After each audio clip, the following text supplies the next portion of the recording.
anything. No, so that you can explain it there. Exactly. So from the perspective and then it's convincing. Yeah. So from the perspective of Sri Lanka's emissaries abroad, exactly, in their relations in those countries, what you're trying to say is that it will be much more convenient and easy for you. Convincing also. Convincing to interact internationally. Exactly. If you had that machinery in place here. Because nobody is absolutely innocent like one human being. The state is also like that. We can be guilty of some little thing. So let's admit it, whatever it is, and let us be brave enough to be answered, not in a belligerent way. I mean, I don't believe in that, but in a very sort of, I won't say diplomatic, that's too technical, but in a very understandable, intelligible fashion. And my idea of diplomacy is to be persuasive. You explain something and persuade that person who starts off by being very anti-you, and gradually you can bring him round if you take the trouble. But there is a technique in doing that.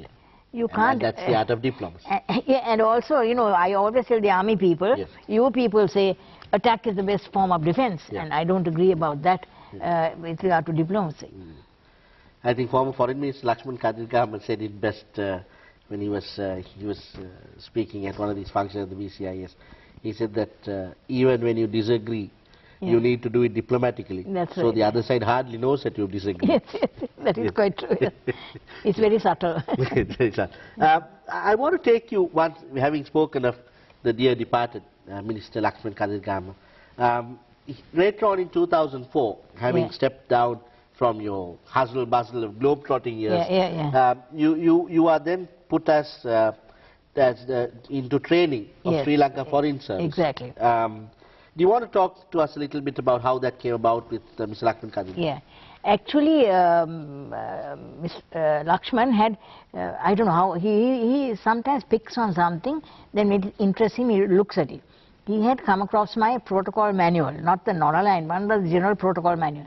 He told me to update it, which I did, and he took me from retirement and said, now you train the Foreign Service officers. He meant the young ones, but unfortunately the young ones have not come in. So he said, you start with the people already in the ministry, which I did.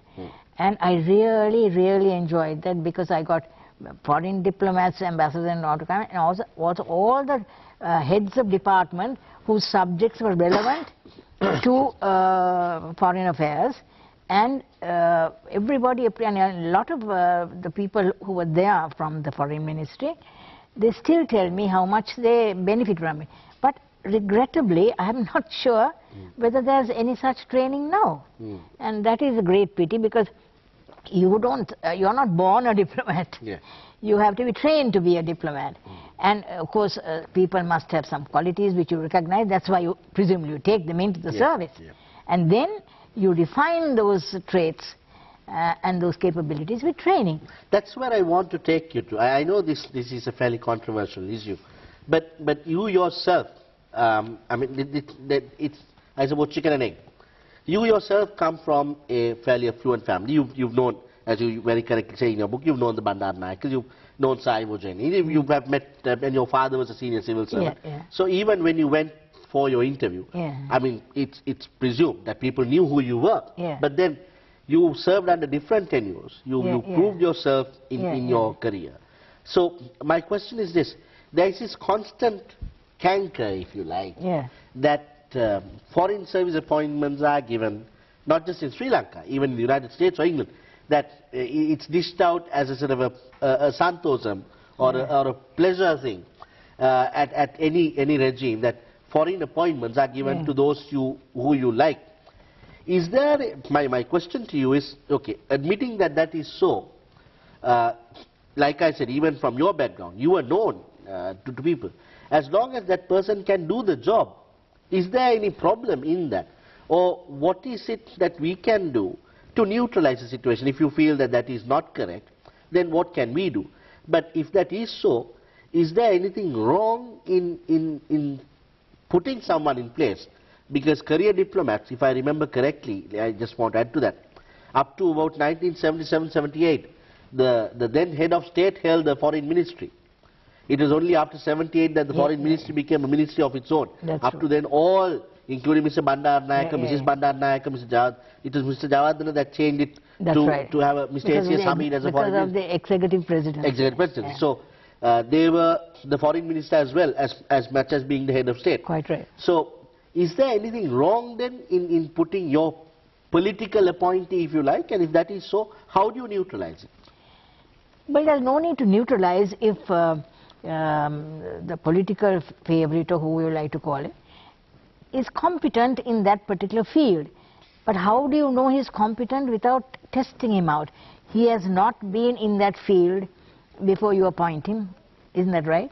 Then you decide to appoint him, and after you appoint him, you can't let him flounder. So how would you balance it? I mean, people must appoint diplomats who can be trusted to do a job and do what the government wants them to do in that context.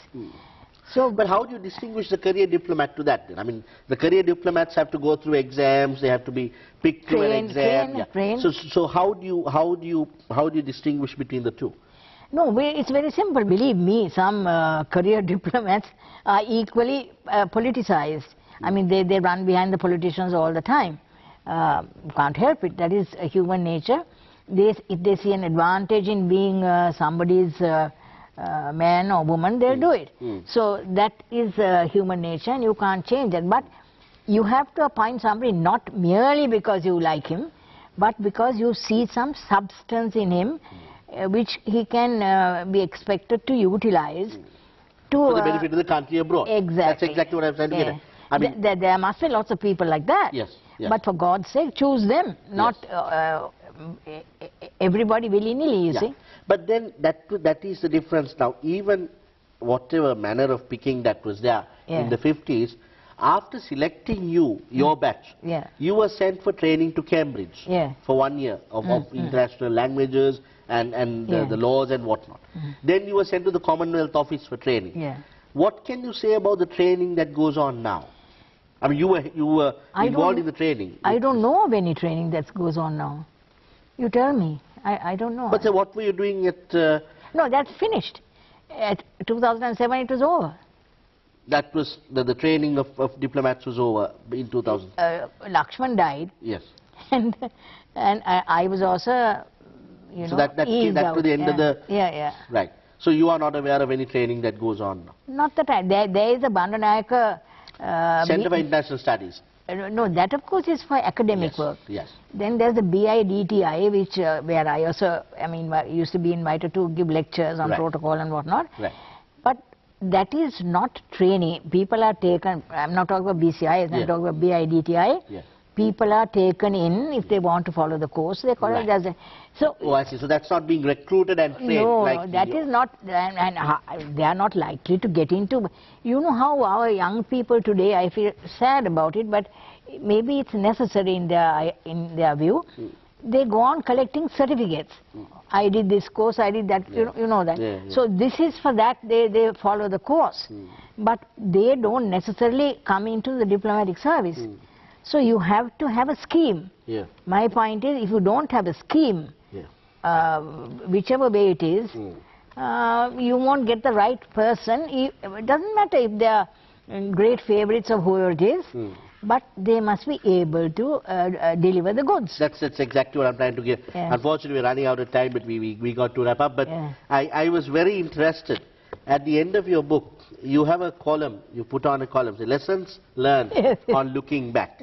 And just for the sake of our future Sri Lankan diplomats watching out there, as you say, it's much the needed they are now if there is no training. Here is a lady who has gone the length and breadth of it. And in your lessons, you say, two that sort of took my mind, which I thought I'll put to you. At number 8, you say, speak up to seniors, even ministers, prime ministers and presidents, if you are in an advisory capacity, especially if they are about to embark on a wrong track in terms of one's own areas of competence. My experience is that they understand if matters are explained politely. Then at 10, you say, as a public officer, though one may have one's own political views,